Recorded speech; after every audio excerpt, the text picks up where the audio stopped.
Bruce and Andy Irons were born into a family of surfers. Their father, Phil, had 4 surfing brothers who transplanted themselves to Hawaii during the late 60s and early 70s. Naturally, Andy and Bruce grew comfortable in the ocean at a very early age, and they yearned to keep up the family name, as their cousin Ricky had at Pipeline.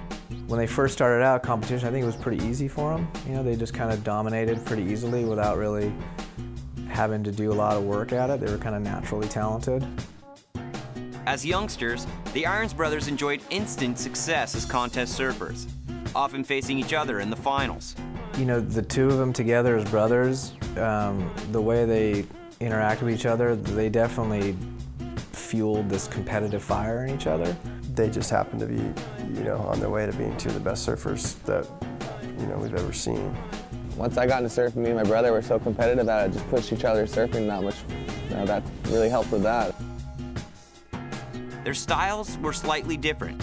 Bruce, a bit more graceful. Andy, more raw and aggressive. But the results spoke for themselves. Win, win, win.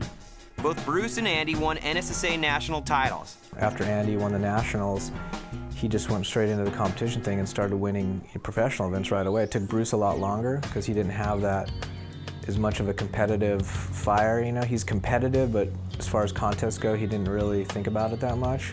He was just more into having fun, and like he would rather have his buddies go, "Hey, that was sick," than care what a judge gave a 9 or 10 on it or something, you know?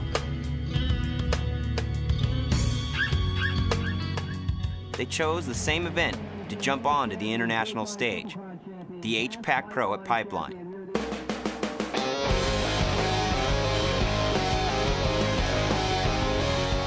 I mean, those guys have just some of the most incredible heavy waves in their own backyard, and that's what they grew up on. And pipe is, you know, it's a wave to be respected, but for them, it's, you know, they certainly feel, you know, it's second nature for them. They were just naturals out there. They never really were afraid. It was strange. Just growing up, coming over here for so many years, you know, just being able to know the waves a little better than I guess other people. I was just, you know, I'm really privileged to be able to come over here and surf these waves.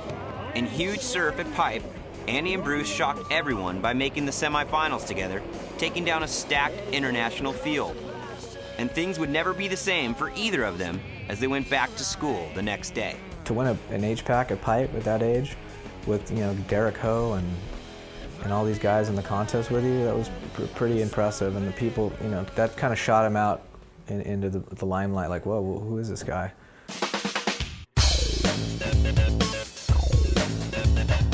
By winning in every kind of condition on the WQS, Andy made a quick leap to the WCT ranks. Andy's basically done the impossible, and that's slay the greatest surfer of all time, something that nobody else has been able to do. The winner, Kelly Slater.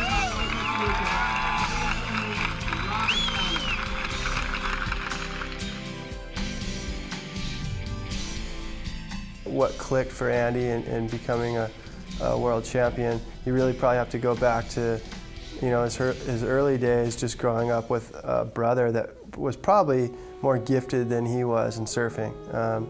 You know, his little younger brother seemed to just do everything so effortlessly, and that probably, you know, forced Andy to try even harder to one-up his younger brother. Meanwhile, Bruce struggled on the qualifying tour, but made the most of his wild card chances. I don't think he quite has that killer instinct like his brother, his big brother. Some would argue that Bruce is a little more stylish and casual and maybe even better in some situations, but I think as far as winning world titles go, I think it's going to just be that older Irons.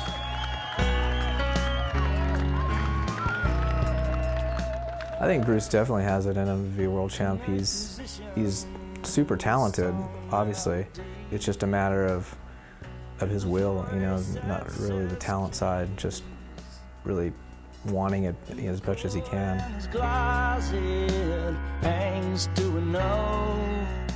Bruce shocked the world again at Pipeline by finishing second to veteran Johnny Boy Gomes in the Pipe Masters, leaving surfers such as Kelly Slater, Sonny Garcia, and Mark Occhilupo in his wake.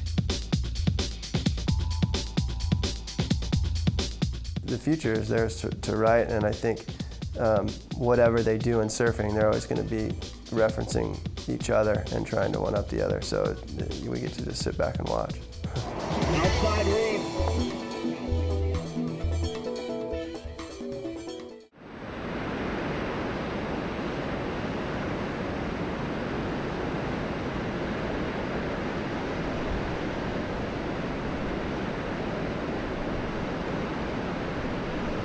Now, Philip, surf. There he is. Andy Irons.